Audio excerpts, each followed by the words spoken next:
In this episode, we thought we would go over some of the common questions that we get from clients, and this may help you with your inquiry. And what we did was this morning, we went through some of the calls that we received in our office.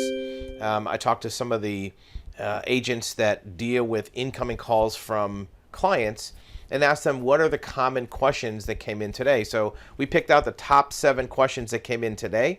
And if we get more during this video, we'll include those in the conversation. But at least we're going to talk about getting cars for or getting titles for kit cars or assembled vehicles, export vehicles. We're going to talk about the Vermont loophole in a VIN verification. We have a lot of calls in the last couple of days about abandoned vehicles, how to handle those. What about lien holders on vehicles? If a lien holder is closed, how to handle getting a lien release. We're also going to talk about mechanics liens. Can you get a mechanics lien title for a vehicle that's missing paperwork?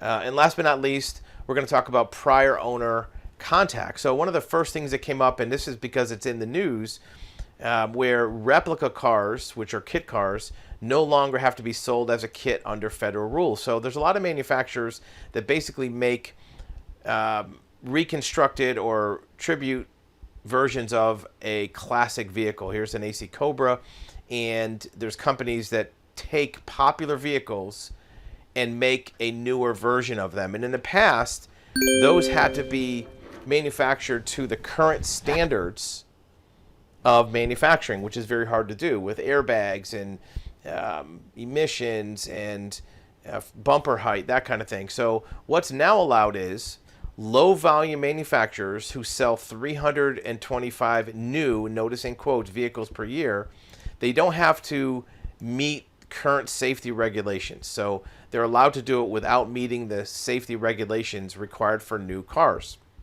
They still will have to meet emission standards, but they don't have to meet the safety regulations. And this is a big deal because you can put on some basic smog devices, catalytic converter, and make an engine meet emission standards, but it's very difficult to meet safety standards with backup cameras and airbags and crash test standards, side crash standards. So they also don't have to be exact replicas. That's one of the other things that in the past, in order to qualify as a new vehicle, you had to meet certain adherence to the exactness of if it matches the prior car. NHTSA, National Highway Transportation Safety Administration, will require that it just resembles the body of another motor vehicle. Resembles the body of another motor vehicle. It doesn't have to be exact if it resembles it. It's called the Low Volume Motor Vehicle Manufacturers Act, and it makes it easier to have these vehicles safe for the road and also qualify for a title. So this is a big deal, and we'll post this article in the links. The next question that comes up all the time is, for the Vermont loophole, what's the requirement for a VIN verification, vehicle identification number verification? And in the past, for going back 10, 15 years, we've been doing these titles. A VIN verification was required in order to do the Vermont loophole. And throughout the last 18 months, that requirement was waived because of COVID. But now that waiver has been redacted. So technically, the VIN verification is required. But can you get away with not doing it? So here's the short answer. We recommend that if it's easy for you to do a VIN verification, go ahead and do it. Because technically, the Vermont DMV can require it on every application. Now, if you send in the package prepared a certain way, sometimes you can get it to slide through without needing it on a car or truck. On a motorcycle, 99% of the time, they're going to want a VIN verification. So, if it's easy to do a VIN verification, go ahead and do it. If it's difficult to get it done, well, prepare the paperwork or have us do it in a way that maximizes the probability they're not going to ask for it. and send it in. See what happens. They might just accept it as is. So what can you do to have that VIN verification maybe be waived? First of all, type your form. Don't handwrite it. If you type the information on the VD119 form, sometimes it goes through their automated processing where a person doesn't have to read it. The computer reads it. If they see everything's good, they might let it slide without a VIN verification. They might. They still might send it back and say, give us a VIN verification. But you have a shot. You have a chance. Also, next to Section 3B on the left-hand margin, type in 2 X's, typed, not handwritten, in the margin. That sometimes will help line up that form with their computer device so that it goes through without a VIN verification. So here's the form, VD11, or this is the VT010 form for the VIN verification. This is what they're telling you need. If you want to try to get it done without it because you don't feel like doing this or it's inconvenient, go ahead and try it. Might work, especially if you type it and put the X's. That's how we do it. But if it's easier for you to get it, just go ahead and get it done. Who can sign this? Any authorized law enforcement agent. It doesn't have to be from Vermont. It can be somebody local to you. It has to be a sworn law enforcement agent. What that means is basically somebody who has a badge and a gun can sign this. Can't be a notary. Can't just be a clerk. Can't be a court clerk or admin person. It's got to be a sworn officer. Can be somebody from the DMV.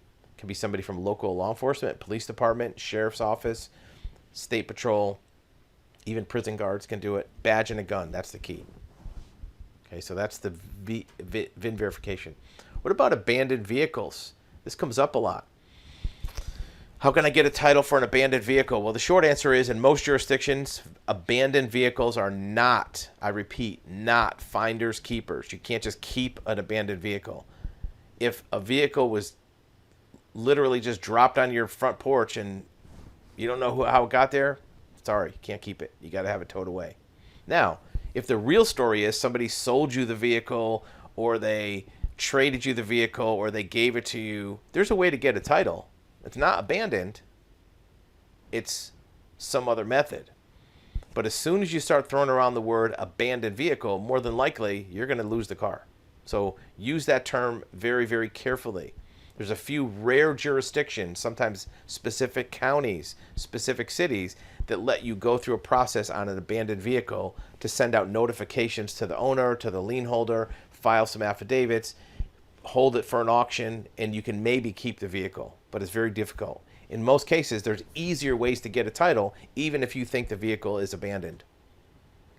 And we'll talk about storage fees in a minute. Sometimes people say, oh, I'm going to charge storage fees and keep the car. That's not how it works either, but there's a way maybe you can do that. We'll talk about that at the end of the video on mechanics liens.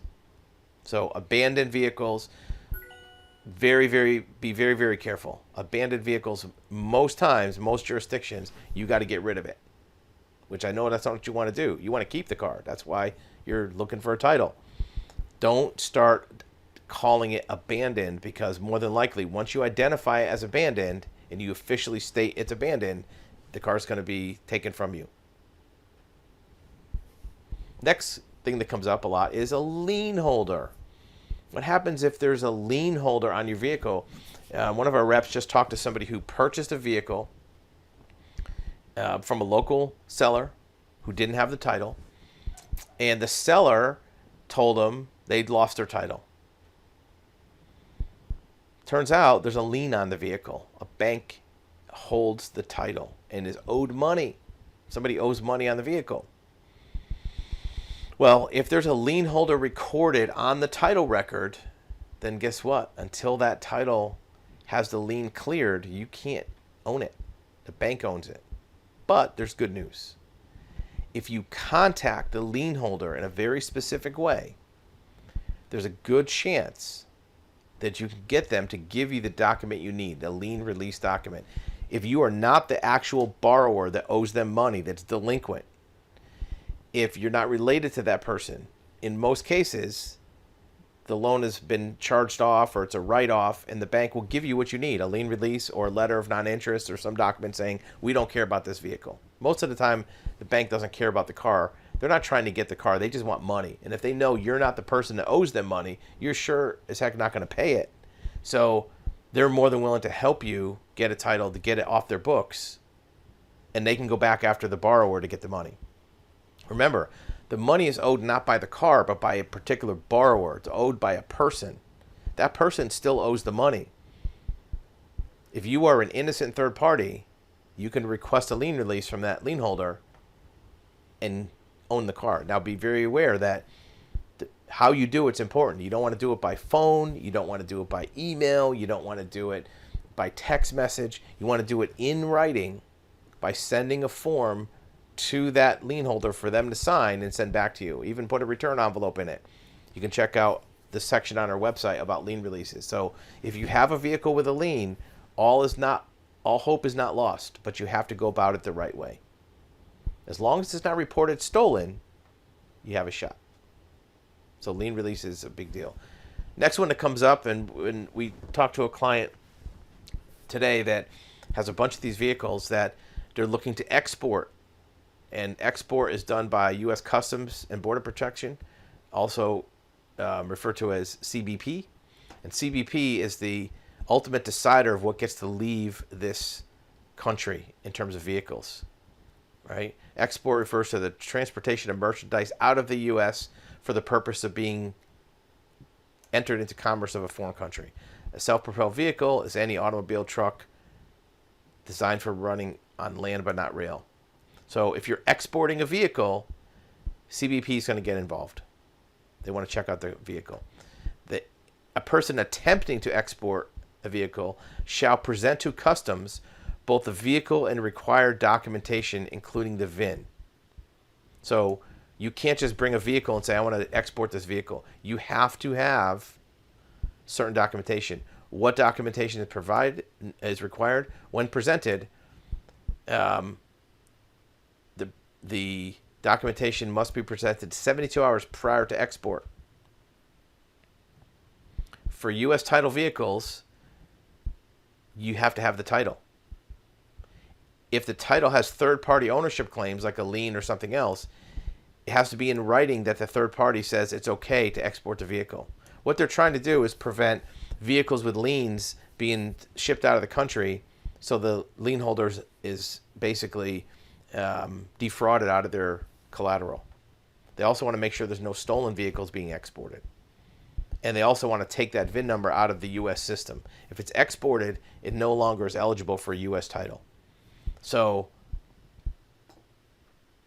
the owner must provide to customs the original certificate of title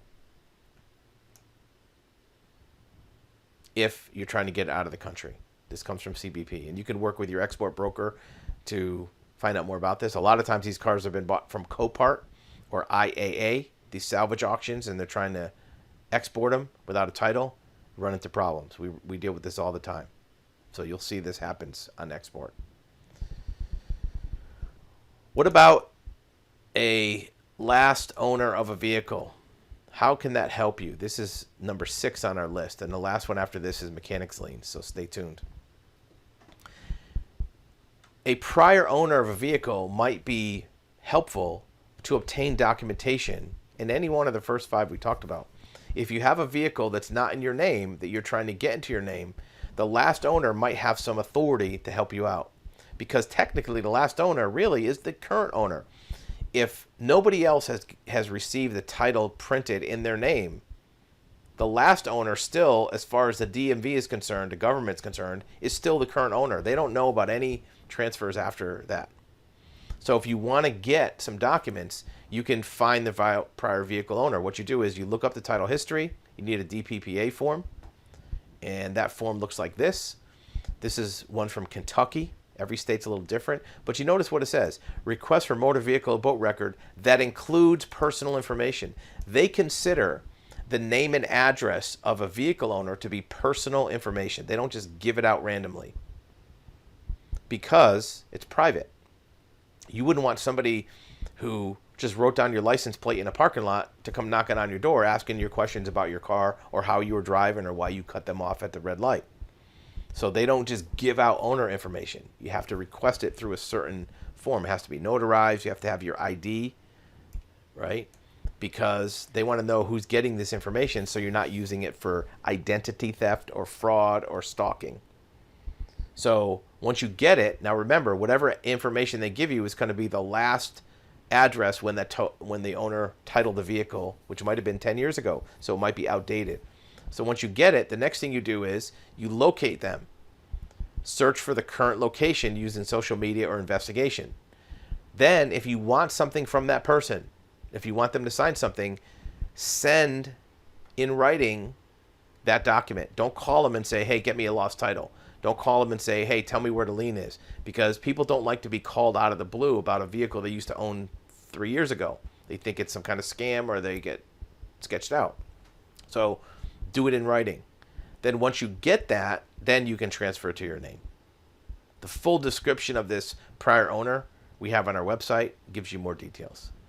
Last but not least is mechanics liens. Mechanics liens are a very common phrase that's used by callers. You know, we get 400 or 500, well, more than that. Today we're at 460 and it's 2 in the afternoon.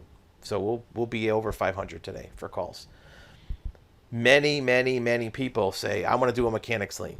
Well, a mechanics lien is a process that is allowed by certain privileged companies that have a automotive license in a state to do business in the automotive industry. A repair shop, a towing company, a dealership, a storage yard. You have to have a certain type of automotive license. If you have that license, you are bestowed upon you a privilege of doing a very specific process called a mechanics lien. And what that mechanics lien says is you are allowed to process a title for vehicles that are left at your location and somebody didn't pay the bill in order to recover your losses for work you did on the vehicle or towing you did. But the titling division and the licensing division for those automotive facilities, they don't take this lightly. Because, as you can see from this article, this is from a couple months ago, they passed a new law. There are a lot of unscrupulous repair shops. That's how they put it in the article. And this state happens to be Oregon, has passed a law to make it even harder to get mechanics liens. Why? Because all over the country, repair shops, body shops, towing shops, all these kind of automotive shops are using their privilege to get a mechanics lien improperly. They're abusing the privilege and just getting people titles left and right. Their buddy who bought a car on Facebook, get me a title. The repair shop puts an ad on Craigslist. Hey, if you need a title, just bring your car to us and we'll do a fake mechanics lien. The licensing division knows this. They're not stupid. They see this all the time. They can see how many mechanics liens are done by a shop, and if it's more than 1 or 2 a year, they're going to know something is wrong because most shops don't do that many. If you're a legitimate repair shop, you either get paid your bill or you don't do the work. If this repair shop is doing even 2 or 3 a month, they know something is up. Here's Oregon. We had a conversation with an investigator from Nevada who's investigating some serious title fraud in Nevada. And one of the things they're doing is looking at these title companies that are, how they're processing them. And some of these title companies are doing fake mechanics liens. And they're looking at one very particularly that they're going to shut down. And people are going to go to jail because they're doing fake mechanics liens. They know this is the case. A lot of these repair shops think, well, I have this privilege, I might as well use it. Well, what are they doing in Oregon? Well, Oregon is taking a step further. If you want to do a mechanics lien, you have to file a $20,000 bond.